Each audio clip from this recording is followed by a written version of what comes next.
함께 기도하시겠습니다. 살아계시며 역사하시는 거룩하신 아버지 하나님, 우리를 죄악 가운데서 구원해 주시고 또 항상 함께 하시며 보호하고 양육하여 주심을 진심으로 아버지 하나님께 감사 찬양을 드립니다. 항상 모이기를 힘쓰라는 주님의 말씀을 따라 오늘 하나님 앞과 또한 예수 그리스도 안에서 우리가 한자리에 함께 모였습니다. 이 시간 하나님의 영광만을 나타내 주시고 우리 가운데 혹 영육 간에 병들고 어그러진 것 있다면 고쳐주시고 온전케 만들어 주시기를 주님께 간절히 기도합니다. 특별히 우리 가운데 연약한 자를 위하여 기도하며 우리의 삶 가운데 약하고 또 병들고 타협된 것을 기억하며 주님 앞에 기도합니다. 우리를 온전케 만들어 주시고 마음과 생각으로부터 변화를 주셔서 더욱 하나님 마음에 합한 자가 되어 올바로 살 수 있도록 도와주시옵소서. 주님 기뻐하시는 그 일에 우리의 생활과 우리의 시간과 마음이 투자되기를 바라고 원합니다. 온전히 주관하여 주셔서 우리의 삶을 통해 복음의 빛을 세상에 더욱 나타내 주시옵소서. 또한 멀리 러시아와 에스토니아 전도 여행 중에 있는 이요한 목사님과 홍정현 목사님 또 함께 하신 많은 분들 기억해 주시고 주의 능력과 은혜로 함께 하셔서 만나는 모든 사람들을 변화시켜 주시기를 더욱 주님 앞에 기도합니다. 같은 마음으로 함께 기도함으로 이 거룩한 일에 참여할 수 있도록 우리 모두의 마음도 넓혀 주시기를 간절히 기도합니다. 오늘 함께한 이 시간도 유익된 시간이 되며 주의 영광을 더욱 나타내는 귀한 시간 될 수 있도록 온전히 주관하여 주시기를 간절한 마음으로 기도합니다. 언제나 우리와 함께 하시는 우리 구주 예수님의 이름으로 기도드렸습니다. 아멘. 네, 함께 성경 교독하시겠습니다. 시편 19편 말씀을 같이 찾겠습니다. 시편 19편 1절로 끝절까지의 말씀을 차례대로 교독하시겠습니다. 814페이지에 시편 19편 말씀을 제가 먼저 읽겠습니다. 하늘이 하나님의 영광을 선포하고 궁창이 그 손으로 하신 일을 나타내는도다.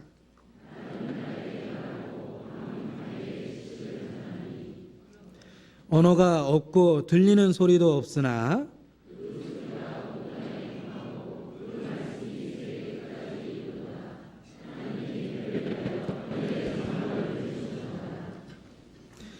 해는 그 방에서 나오는 신랑과 같고 그 길을 달리기 기뻐하는 장사 같아서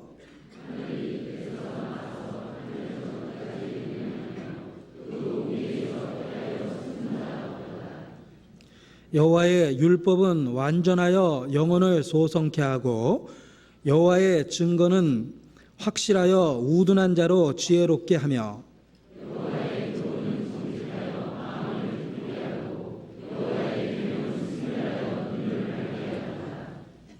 여호와를 경외하는 도는 정결하여 영원까지 이르고 여호와의 규례는 확실하여 다 의로우니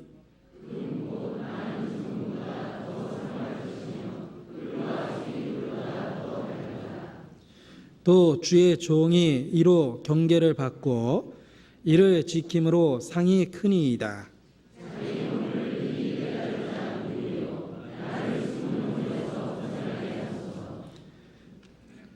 또 주의 종으로 고범죄를 짓지 말게 하사 그 죄가 나를 주장치 못하게 하소서.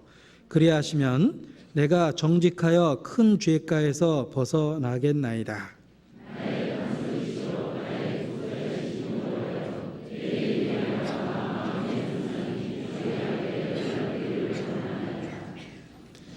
찬양대 찬양해 주시겠습니다.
오늘 본문 말씀은 시편 8편입니다. 시편 8편을 다 같이 찾겠습니다. 807페이지입니다. 시편 8편 제가 읽어드리겠습니다. 여호와 우리 주여, 주의 이름이 온 땅에 어찌 그리 아름다운지요. 주의 영광을 하늘 위에 두셨나이다.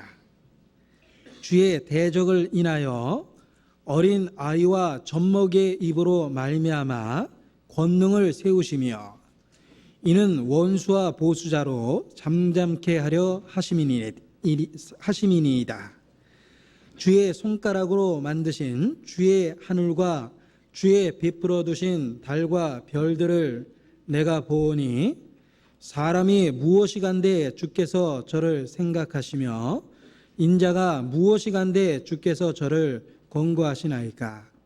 저를 천사보다 조금 못하게 하시고 영화와 존귀로 관을 씌우셨나이다. 6절로 9절 말씀은 같이 읽겠습니다. 주의 손으로 만드신 것을 다스리게 하시고 만물을 그 발 아래 두셨으니 곧 모든 우양과 들짐승이며 공중의 새와 바다의 어족과 해로에 다니는 것이니이다. 여호와 우리 주여, 주의 이름이 온 땅에 어찌 그리 아름다운지요. 담임 목사님이신 이유한 목사님과 그리고 홍정현 목사님 또 여러 성도분들께서 함께 러시아 모스크바와 에스토니아 지역에 전도 여행 중에 있습니다. 여러 차례 기도 부탁도 되었고 또 교회 소식에 광고도 되어 있습니다. 늘 기억하시고 돌아오실 때까지 기도로서 함께 하는 것이 마땅하다고 생각합니다. 가족은 그 가정 안에서 일어나는 일에 대한 관심을 갖고 또한 그 가족 구성원에 대한 깊은 관심을 갖고 있습니다. 그 관심은 가족으로서의 책임과 의무라고 얘기할 수 있습니다. 영적인 가족은 교회며 교회 안에서 일어나는 일은 우리 각각에게 큰 그 관심이 되는 것이 마땅합니다. 전도는 교회 이름으로 교회를 대표하여 나가는 겁니다. 그래서 돌아오실 때까지 기억하고 같은 마음으로 간구함으로 도우는 것이 마땅합니다. 바울도 여러 차례 너희도 나를 위하여 간구함으로 도우라. 이는 내가 많은 사람의 기도로 얻은 은사를 인하여 우리를 위하여 하나님께 감사하게 하려 함이니라 라는 그 표현을 쓰기도 했고 또 우리를 위하여 기도하되 전도할 문을 우리에게 열어주사 우리로 하여금 그리스도의 비밀을 말하게 하시기를 구하라 라는 표현도 있습니다. 여러 차례 바울도 그 주변에 있는 교회에게 자신의 사역, 전도에 대한 기도 부탁을 그렇게 하셨습니다. 우리는 함께 마음을 모으고 또 같은 기도로서 그러한 사역을 같이 수행하고 있음을 늘 마음에 명심해야 된다고 확신을 합니다. 그래서 특별히 우리 시대에 하나님께서 우리 교회에 해외 전도의 문을 넓게 열어주고 계십니다. 제가 전도인실에서 지금 막 올라올 때에도 4개 국가에서 오신 분들이 계셨고 그렇게 다양한 국가의 사람들을 지금 상담하고 계십니다. 영국 분도 계시고 로마니아 분도 계시고 요즘에는 이렇게 국내에서도 외국에서 찾아오는 분도 많이 계십니다. 뿐만 아니라 외국 전도의 문이 우리에게 아주 넓게 열리고 있음을 여러 가지 그 일들을 통해서 더욱 확신할 수 있습니다. 이러한 때 우리에게 전도의 문을 넓게 열어주시는 하나님께 감사하고 그리고 사역의 일선에 서 있는 그 전도자들을 위해서 간구함으로 도우는 것이 마땅하다고 생각합니다. 바울도 여러 차례 기도 부탁을 했습니다. 요한도 여러 차례 기도 부탁을 했습니다. 그래서 이요한 목사님을 위해서 기억하시고 기도해 주셨으면 좋겠습니다. 그리고 또한 가을은 추수의 계절인데 영적인 추수도 있습니다. 10월 20일 우리 집회가 준비되어 있습니다. 그래서 1년에 교회적으로 다 동원돼서 같은 마음으로 크게 집회하는 그 대전도 집회가 1년에 3차례인데 올해의 마지막 집회입니다. 그래서 집회에도 마지막 올해의 집회인데 우리 생애에 혹 마지막 기회가 될 수도 있습니다. 그런 긴박한 마음을 가지고 우리 주변을 살펴보고 인도할 분을 미리미리 준비했으면 좋겠습니다. 추수 때에 잠자는 아들은 부끄러움을 끼치는 아들이다라는 잠언 표현이 있습니다.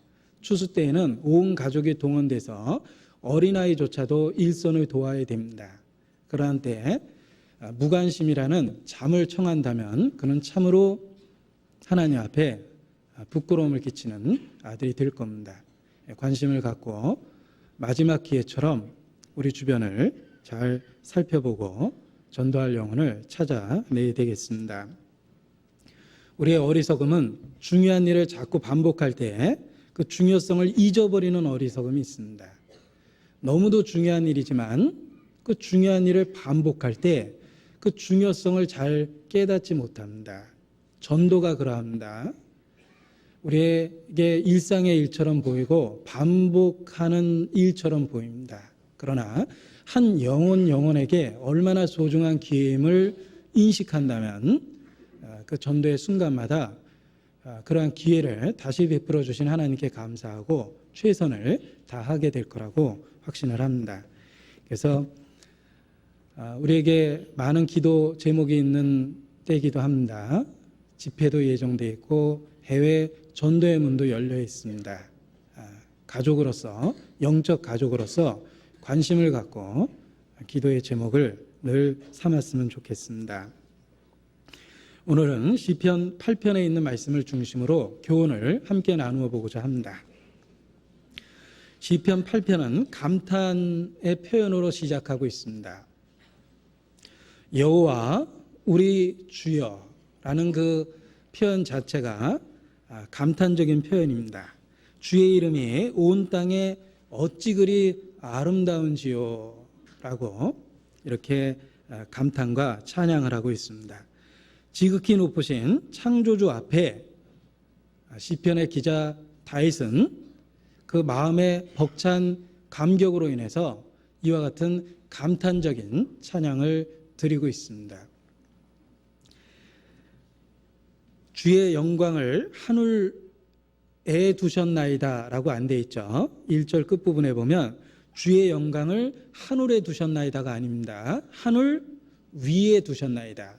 하늘은 우리에게 대단합니다. 대자연의 그 하늘이라는 존재는 우리에게 얼마나 높고 커 보입니까? 그런데 하나님은 그 모든 피조물 위에 영광을 갖고 계십니다. 하나님의 영광은 하늘에 있는 것이 아니라 하늘 위에 있습니다. 그보다 훨씬 더 높고 뛰어납니다. 그 하늘 위에 하나님의 영광이 있고 그 하나님의 영광을 인식하게 될 때 우리도 감탄적인 찬양을 마음으로부터 하게 됩니다. 여호와 우리 주여, 주의 이름이 온 땅에 어찌 그리 아름다운지요.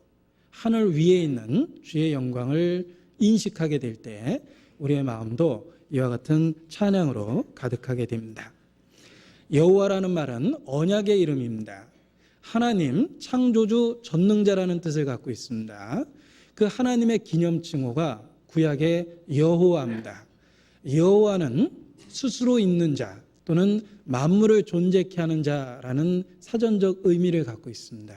뿐만 아니라 영적으로는 하나님의 백성과 개인적으로 언약하신 그 언약의 하나님이라는 뜻을 또한 갖고 있습니다. 그 구약의 언약의 하나님 여호와께서 육신이 되어 우리 가운데 오신 분이 신약 시대의 예수 그리스도입니다. 그래서 구약의 여호와는 신약의 주라는 말로 번역을 했습니다. 그리고 그 주는 바로 우리의 예수 그리스도를 의미합니다. 구약의 언약의 하나님은 여호와라는 이름으로 나타내셨고, 그리고 신약 시대에 이르러서 예수, 우리의 구세주로서 그분이 성육신해서 나타났습니다.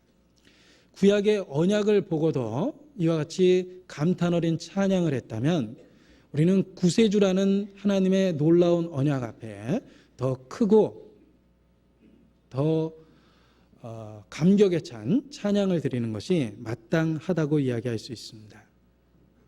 여호와 우리 주여, 여호와를 우리 개인적 구세주로서 주라고 부를 수 있는 사람은 참으로 복 있는 사람입니다. 하나님을 창조주로 알 뿐만 아니라 그 창조주 하나님을 구세주로 개인적으로 경험하고 알고 있는 사람은 참으로 복 있는 사람입니다. 창세로부터 감춰진 예수 그리스도 안에 있는 복을 바로 우리에게 주셨습니다. 우리도 이 시편의 기자처럼 마음에 가득한 찬송을 감출 수 없습니다. 여호와 우리 주여, 주의 이름이 온 땅에 어찌 그리 아름다운지요라고 우리도 찬양할 수 있습니다. 여호와를 자기 하나님으로 삼는 백성은 복이 있도다. 시편 144편 15절에 그런 말씀이 있습니다. 여호와를 자기 하나님으로 삼은 백성은 복이 있다. 우리는 정말 복이 있습니다. 우리는 창조주 언약의 그분을 우리의 구주로 섬기고 있습니다. 우리 자신이 가장 복 있는 사람입니다. 돌부처 앞에서 3,000배를 하는 그런 사람을 볼 때가 있습니다. 그 부처 앞에서 돌로 만든 형상 앞에서 3,000번의 절을 하며 정성을 기울입니다. 그러한 모습을 볼 때 우리가 믿고 있는 하나님은 살아계시며 참되신 분이라는 걸 더욱 깨닫고, 그 어리석은 행위와 대조되어 우리가 참된 자를 알고 있다는 것에 대해서 정말 감사하게 됩니다. 그리고 때로는 PD수첩이나 그것이 알고 싶다 같은 사회 고발 프로그램을 통해서 별 희한한 이단과 사이비에 대한 이야기를 들을 때마다 내가 정말 하나님이 함께 하시는 참된 교회에 소속되어 있다는 것에 대한 감사를 다시 한번 드리게 됩니다.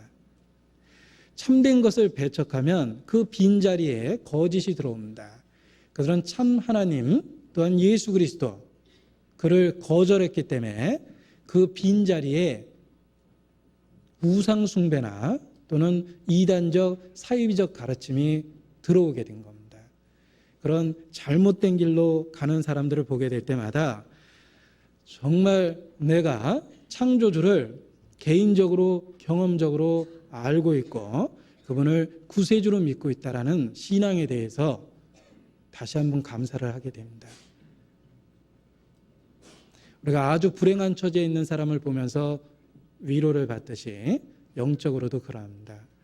영적으로 무지하고 또는 무관심으로 인해서 하나님으로부터 멀어져 썩어질 것에 종노릇하며 어리석은 것을 숭배하는 사람들이 참 많습니다. 그들의 잘못 가는 행로를 볼 때 더욱 내가 걷고 있는 이 길이 참된 길임을 확신하며 하나님을 찬양하게 됩니다. 이 시편 8편은 메시아 시편이다라고 이야기하기도 합니다. 그 이유는 시편 8편에 나와 있는 표현들이 예수 그리스도와 관련하여 직접적으로 인용되고 있기 때문에 그렇습니다. 시편 8편을 우리가 읽으면서 신약 성경에서 많이 보았던 구절이라는 것을 마음에 쉽게 발견하실 수 있었을 겁니다. 신약 성경에서 예수 그리스도와 관련해서 이 시편 8편을 직접적으로 인용하고 있습니다. 그래서 참조가 되기 위해서 직접 찾겠습니다. 시편 8편에 표시하고 신약에 인용된 부분을 찾겠습니다. 마태복음 21장 16절입니다. 마태복음 21장 16절.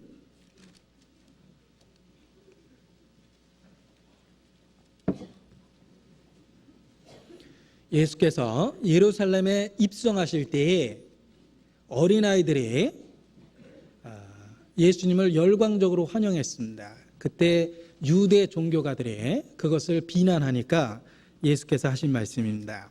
16절, 예수께서 말하되 저희의 하는 말을 듣느뇨. 예수께서 가라사대 그렇다. 어린 아기와 젖먹이들의 입에서 나오는 찬미를 온전케 하셨나이다 함을 너희가 읽어본 일이 없느냐 하시고. 자, 우리는 예수님이 읽어본 일이 없느냐 할 때 읽어봤다고 대답할 수 있습니다. 시편 8편을 조금 아까 읽었죠. 우리는 틀림없이 읽었습니다. 예수께서 예수님을 환영하는 어린아이들을 비난하는 유대 종교가들을 꾸짖으실 때 시편 8편을 직접 인용하셨습니다. 그것이 바로 예수님에 대한 기록이라는 것을 그들에게 일깨워 주신 겁니다. 고린도전서 15장도 보겠습니다. 고린도전서 15장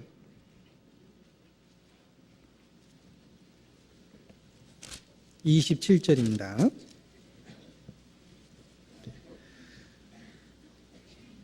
우리의 부활의 확실성을 일깨워 주기 위해서 예수께서 우리의 주가 되셨음을 확언하는 그런 표현 중에 하나입니다. 27절, 만물을 저의 발 아래 두셨다 하셨으니 언제 하셨냐면 시편 8편에서 하신 겁니다. 만물을 저의 발 아래 두셨다 하셨으니, 만물을 아래 둔다 말씀하실 때에 만물을 저의 아래 두시니가 그 중에 들지 아니하신 것이 분명하도다. 그래서 예수 그리스도께서 만왕의 왕이심을 이와 같은 방법으로 논증하고 있습니다. 역시 여기서 인용된 구절도 시편 8편입니다. 히브리서 2장도 보시겠습니다. 히브리서 2장 6절로 7절입니다.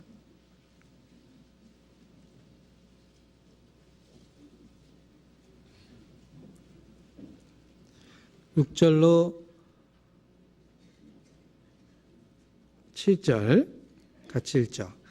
오직 누가 어디에 증가하여 가로되 사람이 무엇이간데 주께서 저를 생각하시며 인자가 무엇이간데 주께서 저를 권고하시나이까.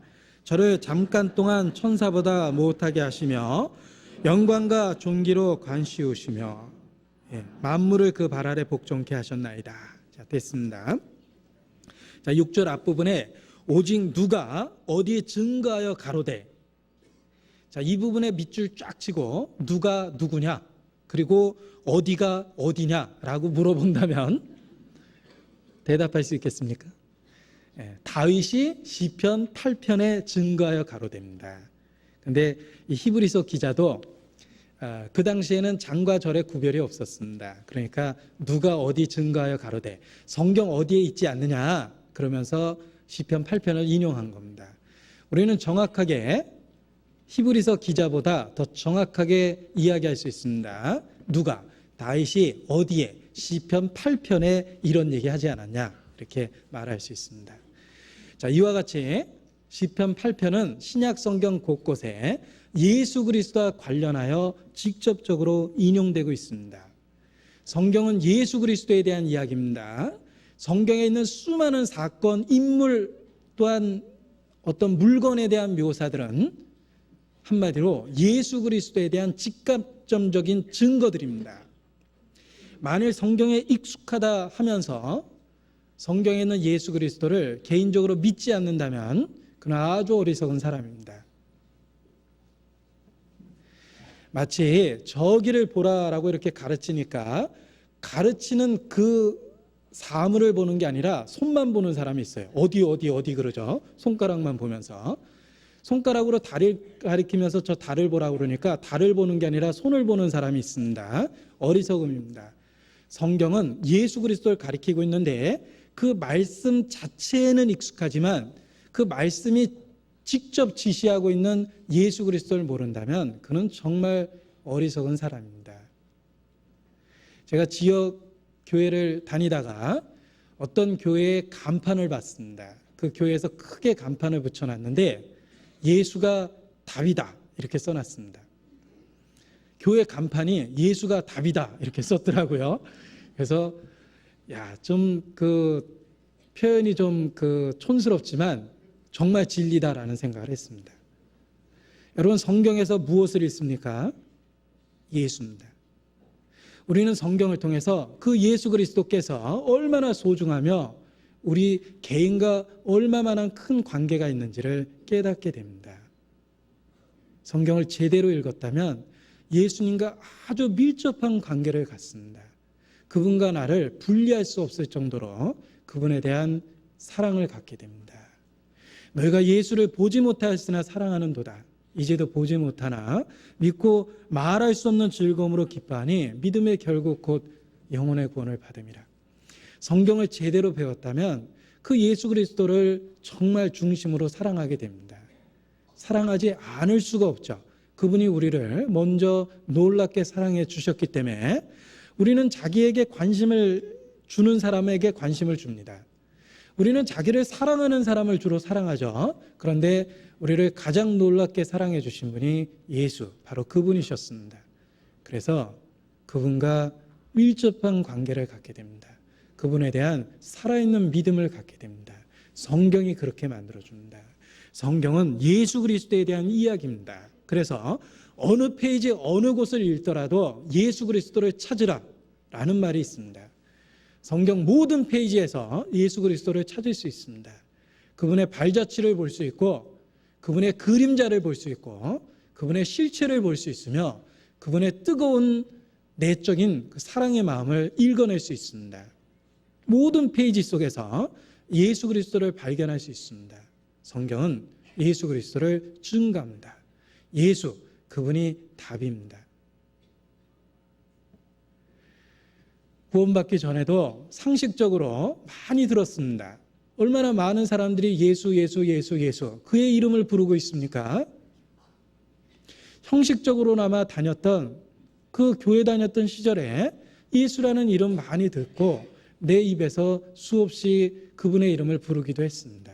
그러나 정말 십자가의 의미를 깨닫고 그분을 다시 보았을 때 전혀 다르게 느껴졌습니다. 그분은 이제 나의 구세주가 되었습니다. 개인적이고 경험적인 신앙이 이루어지는 겁니다. 그래서 우리가 거듭났다 또는 구원받았다, 하나님의 사랑을 깨달았다, 하나님의 자녀가 되었다, 죄사함을 받았다, 여러 가지 표현으로 표현하고 있지만 한마디로 얘기하면 예수 그리스도를 알게 된 겁니다. 모든 성경에서 예수 그리스도를 찾아보십시오. 그분은 모든 페이지에 모든 곳에 존재합니다. 성경은 그분을 만나는 감격을 우리에게 제공합니다. 그래서 구원받은 이후에 우리의 삶에 생기는 변화 중에 첫 번째, 성경이 읽혀지고 문자로 기록된 성경이 우리에게 감동을 주며 변화를 준다는 겁니다. 이 시편 8편도 메시아 시편이라고 일컬어질 만큼 예수 그리스도에 대한 직접적인 묘사로 이루어져 있습니다. 그래서 우리는 시편을 다시 한번 읽어보면 메시아, 그리스도, 예수, 그분을 발견할 수 있습니다. 자, 뿐만 아니라 시편 8편은 예수 그리스도에 대한 이야기뿐만 아니라 그분은 인류의 대표입니다. 예수 그리스도에 대한 이야기시며 그리고 결국은 인류의 대표로서 우리 모든 사람에 대한 이야기이기도 합니다. 이 시편의 내용은 모든 사람에게 주시는 하나님의 놀라운 약속과 축복에 대한 이야기이기도 합니다. 그래서 예수 그리스도에 대한 직접적인 묘사가 있으며 예수 그리스도를 믿는 모든 그리스도인에 대한 약속과 축복이 있는 말씀이다 라는 걸 기억하고 이 말씀을 배우면 더욱더 은혜가 될 겁니다. 다시 보겠습니다. 시편 8편입니다.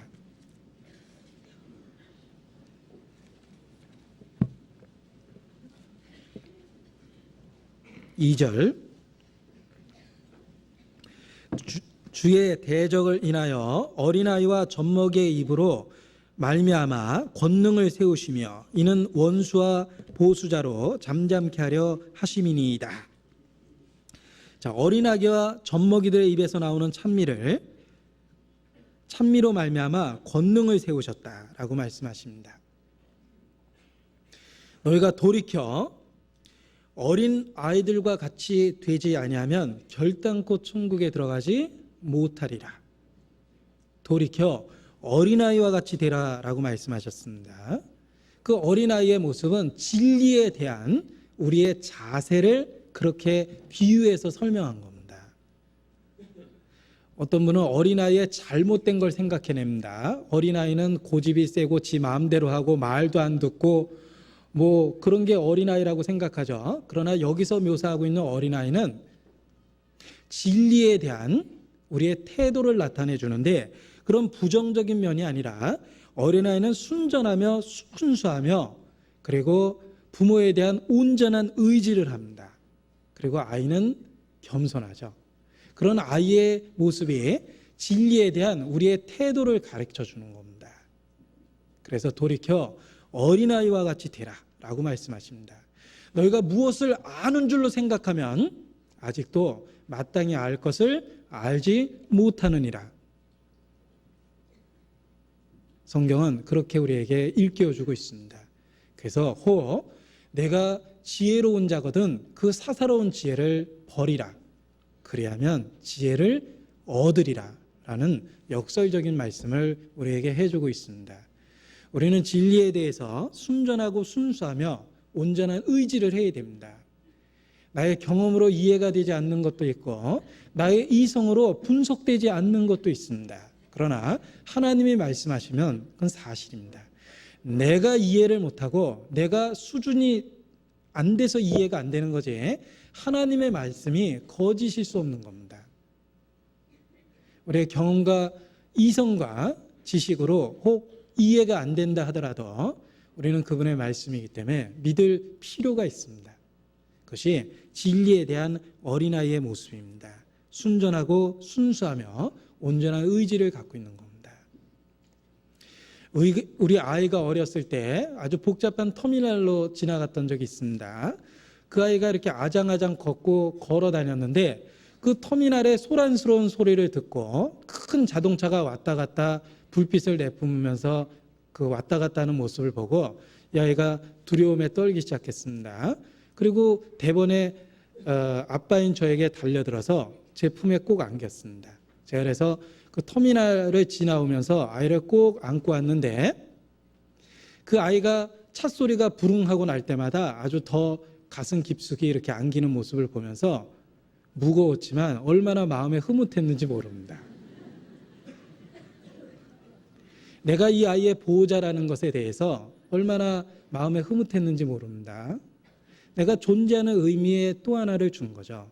누군가에게 큰 도움이 되고 누군가의 보호자가 됐다라는 게 큰 마음의 기쁨이 됐는데 그 아이가 가슴에 이렇게 깊게 파고 들어오면서 꽉 붙잡는 모습을 보고 얼마나 그 마음에 흐뭇했는지 모릅니다.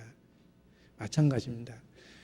하나님께서도 우리가 그 아이처럼 순전하고 순수한 마음으로 하나님을 온전히 의지하길 원하십니다. 그게 진리에 대해서 아이가 되는 겁니다. 너희가 돌이켜 어린아이와 같이 되지 아니하면 결단코 천국에 들어가지 못하리라. 만왕의 왕이 천지를 지은 창조자가 육신을 입고 조그마한 예루살렘 성에 나귀를 타고 들어오는데 거기에 대해서 찬송하고 외치지 않을 수 있겠습니까? 아이들이 잠잠했다면 이 돌들이 소리치리라 그랬습니다. 돌도 소리칠 만큼 그 감격스러운 순간이었는데 그게 어린아이들 눈에만 보였던 겁니다. 유대 종교가들의 교만한 눈 속에는 예수님이 초라해 보였죠. 백마를 타고 온 것도 아니고 나귀 타고 오셨고 그리고 당대 유명한 사람들을 거느리고 온 것도 아니고 창녀와 세리, 어부들을 데리고 초라한 모습으로 입성하셨기 때문에 교만한 유대 종교인들의 눈에는 우습게 보였을 겁니다. 그래서 어린아이들이 떠드는 거 보고 야단을 친 겁니다. 우리가 진리에 대해서 아이의 모습을 갖는 것이 필요합니다. 혹 바리새인과 같은 교만한 모습을 취한다면 성경은 늘 감춰진 보석처럼 될 겁니다. 바리새인의 모습이 무엇입니까? 지식이 있습니다. 그들은 교만합니다. 권력이 있었습니다. 자기 의의가 가득 찼어요. 그들의 모습 속에는 예수님이 초라해 보였고 애들이 시끄럽게 떠든다고 생각이 든 겁니다. 우리 마음속에는 바리새인의 모습도 있고 그리고 순전한 아이의 모습도 있습니다. 혹 교만한 바리새인의 시각으로 성경을 읽고 교회를 대하고 성도를 대한다면 그는 늘 여러 가지 방법으로 비난만 할 겁니다. 그러나 어린아이와 같은 마음으로 진리를 대하고 어린아이와 같은 모습으로 교회를 대하고 어린아이 같은 모습으로 성도를 대한다면 그는 날마다 벅찬 찬양을 하게 될 겁니다. 우리 자신의 모습이 진리에 대해서 혹 교만한 바리새인의 모습은 아닌지 아니면 정말 순전하고 겸손한 어린아이의 모습인지 늘 살펴볼 필요가 있습니다. 우리는 돌이켜 아이가 되어야 됩니다. 우리의 본성은 바리새인적입니다. 우리의 본성은 자기 의를 붙잡고 우리의 본성은 아는 지식을 자랑하며 우리 본성은 자기에게 있는 작은 권력을 행사하려고 합니다. 우리는 본성적으로는 다 바리새인입니다. 그래서 돌이켜 어린아이처럼 되는 것이 필요합니다. 그러할 때 우리의 마음은 순전함을 갖고 진리에 대해서도 더욱 주님을 마음 깊이 찬양하게 될 거라고 확신을 합니다. 돌이켜 어린아이와 같이 되라. 그것이 하나님 앞에 쓰임을 받고 온전한 찬양을 드릴 수 있는 방법입니다. 이탈리아의 프란체스코, 많은 사람에게 존경받았던 사람입니다. 누군가가 이렇게 물어봤습니다. 프란체스코, 당신은 어떻게 그렇게 위대한 일을 할 수 있었습니까? 프란체스코가 이렇게 대답을 했습니다. 아마도 주께서 이 땅에서 가장 약하고 비천한 사람을 찾으시다가 나를 발견한 모양입니다. 그런 사람은 하나님의 일을 하면서도 자기가 보잘것없기 때문에 자신을 자랑하지 못할 테니까요. 라고 이렇게 대답을 했습니다. 자기가 하나님 앞에 얼마나 비천하고 약한 존재인지 인식했습니다. 그래서 자기가 혹 어떤 일을 한 것처럼 보여서 사람들에게 칭찬을 받게 된다 하더라도 자기가 받을 것이 절대 아니라는 것을 잘 알고 있는 존재이기 때문에 자기에게 그 일을 하도록 하셨다라는 그런 의미에서 얘기를 한 겁니다. 그렇습니다. 우리가 돌이켜 어린아이와 같은 마음을 취하면 오히려 하나님은 우리를 장성한 사람처럼 쓰십니다. 연약함을 아는 것, 그것이 우리의 능력이 됩니다. 순전함으로 돌아가는 것, 그것이 우리의 능력이 됩니다. 돌이켜 진리에 대해서 어린아이가 되는 것이 필요합니다. 아인슈타인이 어떻게 상대성 원리를 발견했는가라는 이야기를 할 때 그가 의외의 대답을 했습니다. 어른이 되어서도 늘 어린아이처럼 생각했기 때문에 나는 상대성 원리를 생각해낼 수 있었습니다. 라고 대답을 했습니다. 여러분, 아인슈타인 사진이 많이 알려져 있죠. 그래서 자기도 그렇게 되겠다라는 그 생각 때문에 아마 그의 사진이 잘 팔리는 것 같은데 그 아인슈타인 사진 중에 어린아이처럼 아주 천진한 모습으로 그 혀를 내밀고 있는 모습이 있습니다. 제가 재현은 안 하겠습니다. 품위가 떨어지기 때문에. 그런데 아무튼 그 혀를 내밀고 아주 천진하게 그 까부는 모습의 사진이 있어요. 그 위대한 과학자, 많은 사람에게 존경받는 우리 시대의 최고의 과학자였던 그가 어린아이처럼 아주 천진한 모습으로 이렇게 까부는 모습이 사진으로 이렇게 알려져 있습니다. 그런 그 천진한 모습이 사물을 이치를 제대로 볼 수 있도록 만들어준 겁니다. 너희가 돌이켜 어린아이처럼 되라 라고 말씀하십니다.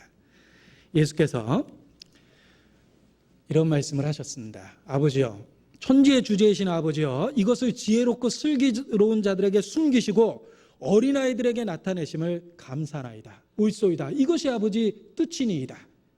어린아이에게는 나타내시고 지혜롭고 슬기로운 자에게는 숨기시는 이것이 옳소이다. 아버지 뜻이니이다. 라고 이렇게 말씀하셨습니다. 스스로 지혜롭다고 여기면 아무것도 모릅니다. 그러나 우리가 창조주 앞에서 우리의 무지를 고백하고 온전히 그분을 의지할 수밖에 없다라는 우리의 연약함을 인정하게 될 때 우리는 그분을 믿음으로 인해서 강해질 수 있습니다. 아기와 젖먹이들의 입에서 나오는 그 찬미로 말미암아 하나님은 권능을 세우셨습니다. 우리가 돌이켜 어린아이처럼 되는 것이 필요합니다.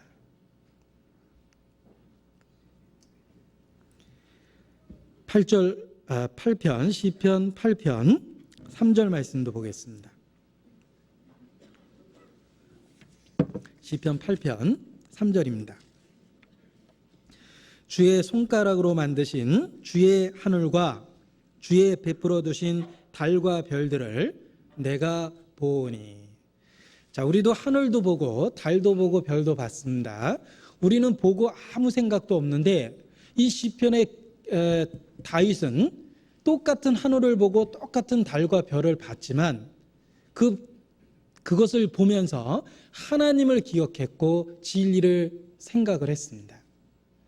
자, 우리는 똑같은 대자연을 보고 있지만 아무 생각 없이 지낼 때가 있습니다.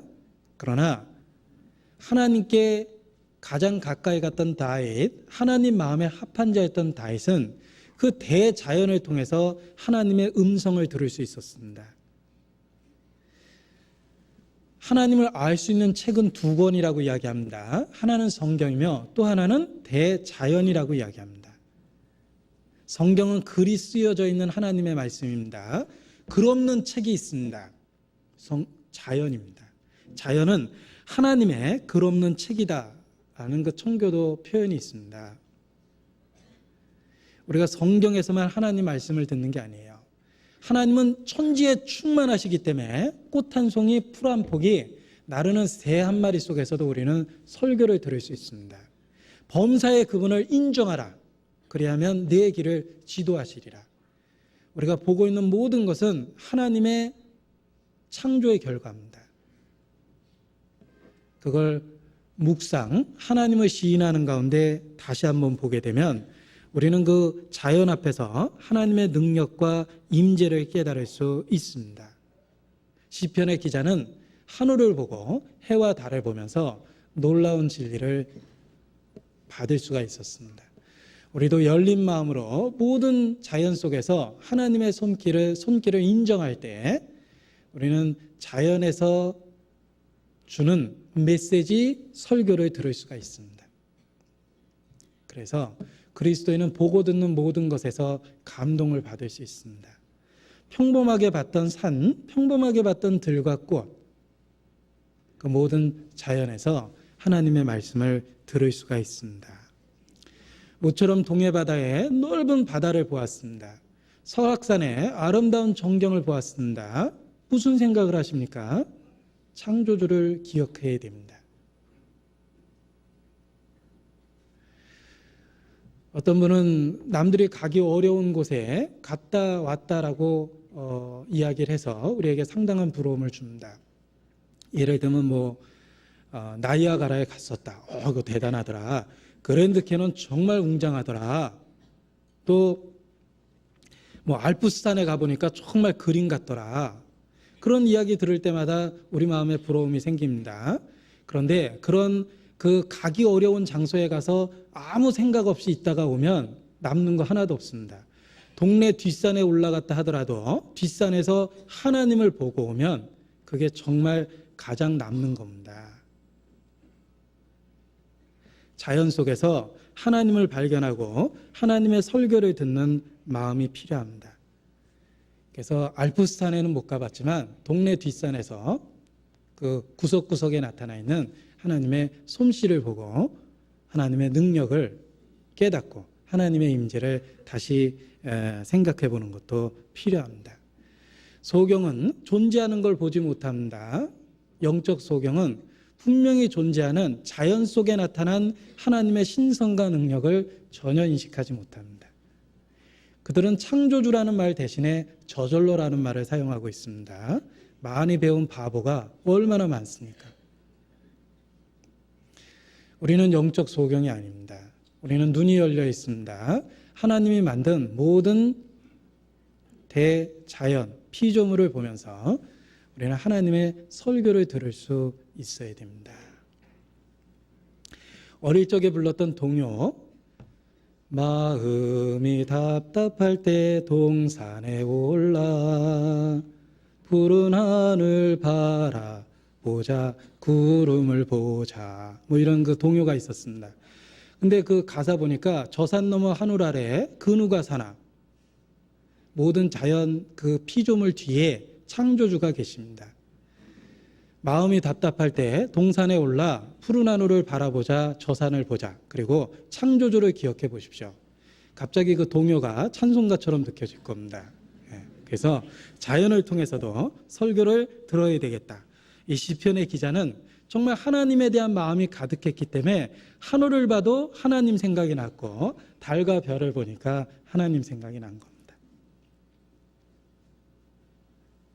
우리에게도 그런 마음이 필요합니다. 한참 연애에 빠지면 달만 봐도 달덩이 같은 님의 얼굴이 떠오릅니다. 우리가 주님을 정말 진심으로 사랑하게 되면 달만 봐도 주님이 생각이 납니다. 그래서 설교를 성경에서만 듣는 게 아닙니다. 생활 속에서, 자연 속에서 하나님의 말씀을 정말 뜨거운 감동을 갖고 들을 수 있습니다. 자, 그런데 여기 묘사된 거 보니까 주의 하늘과 주의 베풀어 두신 달과 별을 내가 보니 그랬습니다. 뭔가 빠진 것 같죠? 하늘도 있고 달도 있고 별도 있는데 해가 더 중요할 것 같은데 해가 없습니다. 저는 그냥 없나 보다 하고 넘어갔는데 어떤 그 그리스도인은 왜 해가 없을까라고 깊이 생각하다가 밤이구나. 이 시편의 기자가 밤에 나가봤나 보다. 그러니까 해가 없었지. 뛰어난 관찰력입니다. 그런데 정말 그렇습니다. 우리는 바쁜 때에, 낮과 같이 바쁜 때에는 가끔 하나님을 잊어버립니다. 그런데 조용한 밤이 되면 하나님에 대한 기억이 떠오릅니다.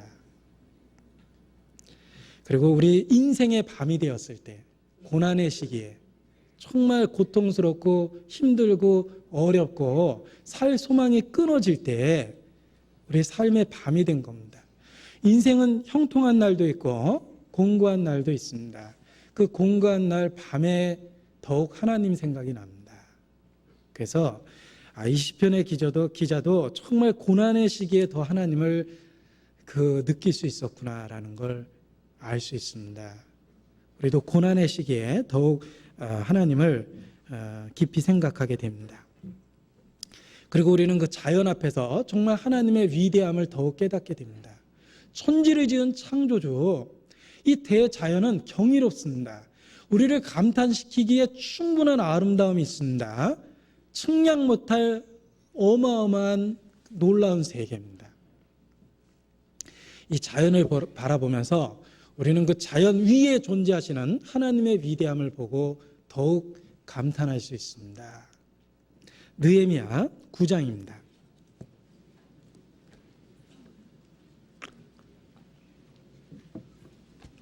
느헤미야 9장 6절.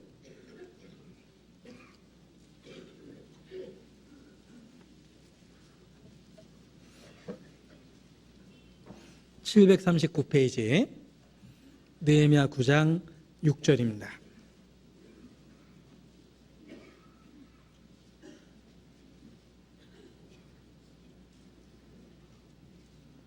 같이 읽죠. 오직 주는 여호와시라. 하늘과 하늘들의 하늘과 이럴 성신과 땅과 땅 위의 만물을 바다와 그 가운데 모든 것을 지으시고 다 보존하시오니 모든 천군이 주께 경배하나이다. 자, 모든 천군이 주께 경배할 수밖에 없죠. 그는 놀라우신 창조주입니다. 자, 우리는 창조주가 만든 피조물의 세계를 보면서도 감탄과 감격을 합니다. 우리는 자연 앞에서 겸손이라는 교훈을 배울 수 있습니다. 이 대자연 앞에 인간은 얼마나 작고 미미한 존재입니까? 이 대자연 앞에 인간은 외적으로 보면 아주 보잘것없는 존재입니다. 해와 달과 별과 저 놀라운 태양과 우리는 그 모든 피조물의 세계를 보면서 인간은 작고 미미하다는 생각을 하게 됩니다. 인간은 미약한 존재입니다. 대자연 앞에서 우리는 우리 자신의 하찮은 모습을 새삼 발견하게 됩니다. 인간은 자연 앞에서 무력하기도 합니다. 하루 동안의 태풍에 얼마나 많은 손실을 입고 눈에 보이지도 않는 작은 벌레 같은 바이러스를 통해서 치명적인 손상을 입기도 하고 그리고 기근에 의해서 고통을 받기도 합니다. 인간은 정말 약하고 미미한 존재입니다. 우리는 자연 앞에서 그러한 우리 모습을 발견하게 됩니다. 그런데 아주 아이러니컬한 모습이 있습니다. 그런 작고 미미한 우리에게 천지를 지은 창조주가 어마어마한 관심을 보여주고 계십니다. 역설적이지만 우리는 그 두 가지 사실을 다 갖고 있습니다. 대자연 앞에서 나는 작고 미미하죠. 그런데 그 자연을 만든 창조주는 나에 대한 굉장한 관심을 갖고 계십니다. 우리는 대자연 앞에서 작게 느껴지기도 하며 하나님 앞에서 큰 존재라고 일깨움을 받기도 합니다. 이런 그 모순적인 두 가지 상황이 우리 속에 다 존재합니다. 그래서 대자연을 보게 될 때 무슨 생각을 하게 되냐면 사람이 무엇이간데 라는 생각을 하게 됩니다. 도대체 사람이 뭐냐 이거죠. 시편 8편입니다. 다시 보겠습니다.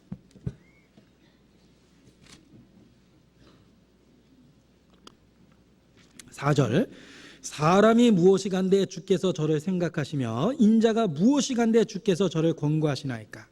도대체 사람이 뭐냐 이거죠. 이런 대자연 속에 작고 미미한 존재이기도 하며 창조주 앞에 크다라고 일깨움을 받는 사람이란 존재가 도대체 뭐냐. 여러분 철학은 이 사람이 뭐냐라는 문제를 수천 년 동안 토론했습니다. 그러나 그들은 다양한 해석은 제공했지만 정답은 제공하지 못했습니다.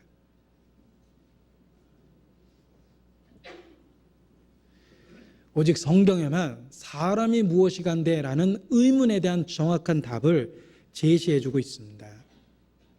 도대체 사람이 무엇입니까? 내가 어떤 존재입니까?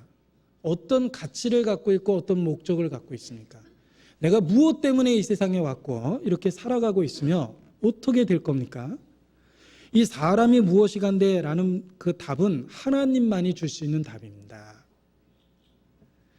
어떤 개그맨이요, 내가 누구게 막 이렇게 외치는 걸 들은 적이 있습니다. 야, 정말 철학적인 명제다. 웃기려고 한 얘기일 테지만 정말 중요한 그 철학적인 주제다. 내가 누구냐? 응? 하나님만이 그 문제에 대한 답을 줄 수가 있습니다.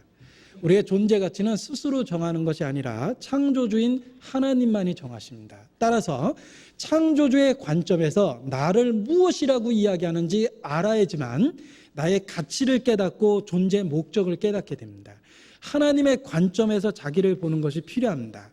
하나님의 관점에서 사람이 무엇입니까? 사람은 하나님의 형상으로 지음을 받은 존재며 하나님께 영광을 돌리기 위해서 창조되었으며 그분을 영원토록 기뻐하는 것이 존재의 목적입니다. 사람이 무엇이간데에 성경적인 가장 간략한 답입니다. 제가 지금 표현한 것은 웨스터민스터라는 영국 그 교회의 신앙 고백 제1조 1항입니다.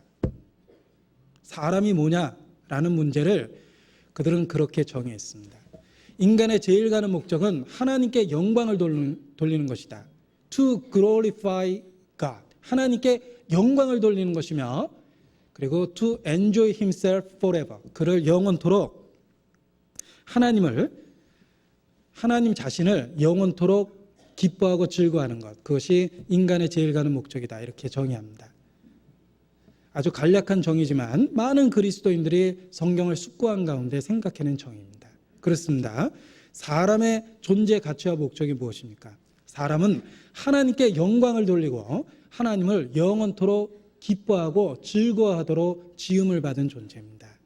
따라서 하나님의 관점에서 나를 평가해야지만 내 가치가 생기고 내 존재 목적이 생기는 겁니다.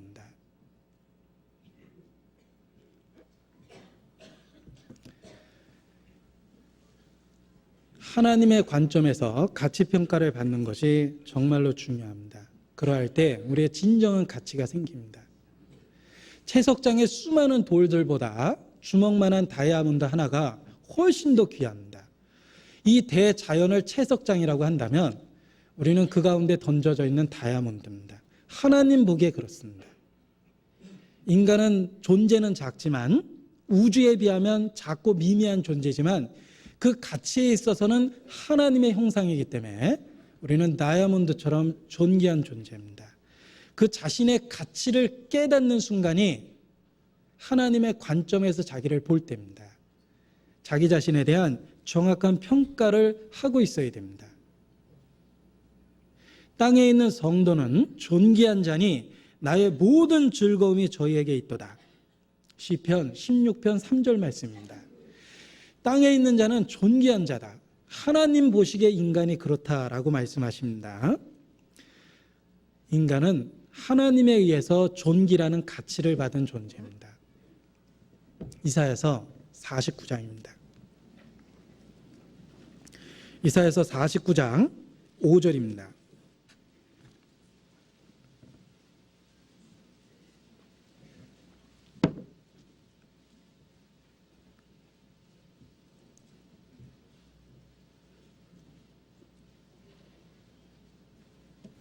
이사야서 49장 5절 나는 여호와 보시기에 존귀한 자라 나의 하나님이 나의 힘이 되셨도다. 자, 우리도 하나님 앞에 이 구절을 우리에게 적용할 수 있습니다. 나는 여호와 보시기에 존귀한 자라. 내가 보기에는 대자연 앞에서 작고 미미합니다. 내 자신의 모습이 그렇죠. 사회적으로 나를 봐도 그렇게 중요한 인물이 아닙니다. 내가 죽었다고 신문에 이름 석자 나오지도 않을 겁니다. 사회적으로 봐도 나는 중요한 인물이 아니며 내가 봐도 나는 아무것도 아닙니다. 그런데 나를 정확하게 평가하기 위해서는 나를 지으신 창조주의 관점에서 평가를 해야 됩니다. 나는 여호와 보시기에 존귀한 자입니다. 하나님이 나의 가치를 그렇게 잡고 계시다는 거예요. 하나님이 나를 귀하게 여기신다면 나도 나 자신을 귀하게 여기는 게 필요합니다. 하나님이 주시는 가치대로 자기 자신을 정확하게 평가하고 있어야 됩니다. 자, 그런데 중요한 게 또 있습니다. 하나님은 스스로 존귀한 분이시지만 우리의 존귀는 하나님에 의해서 주어진 존귀입니다. 따라서 하나님을 거부해버리면 우리의 존귀는 없어지는 거예요. 하나님이 우리의 존귀와 가치를 주신 거기 때문에 하나님을 부인해버리면 가치가 없어지는 겁니다. 하나님을 잊어버린 사람은 저희가 진토임을 기억하심이라. 흙입니다. 벌레인 사람 구덕인 인생이라. 메뚜기같이 저희가 뛰느니라. 하나님 없는 인생은 진토입니다. 하나님 없는 인생은 구덕입니다. 하나님 없는 인생은 벌레입니다. 메뚜기 같습니다. 존귀의 천하 깨닫지 못하면 멸망하는 짐승 같다 그랬습니다. 하나님은 스스로 존귀하신 분이지만 우리는 하나님에 의해서 존귀케 되는 존재입니다. 우리의 가치는 하나님에 의해서 받은 가치입니다. 따라서 하나님을 부인해버리면 가치가 없어지는 거예요.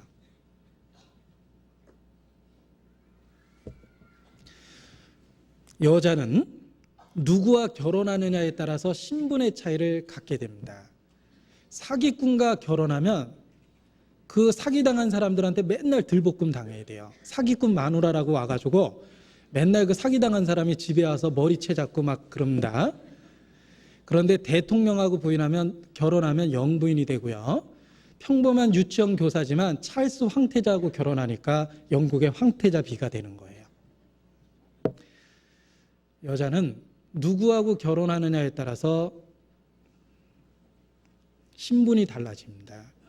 좀 과격한 말이지만 옛날 우리 어른들이 여자 신세 쪽박 신세다, 차기 나름이다 이렇게 얘기하는데 누구와 결혼하느냐에 따라서 신분이 달라집니다. 그래서 혹 사기꾼하고 결혼하게 되면 평생 머리채 남을 일이 없을 거고, 그리고 정말 귀하고 높은 분하고 결혼하면 늘 존귀를 같이 받게 될 겁니다.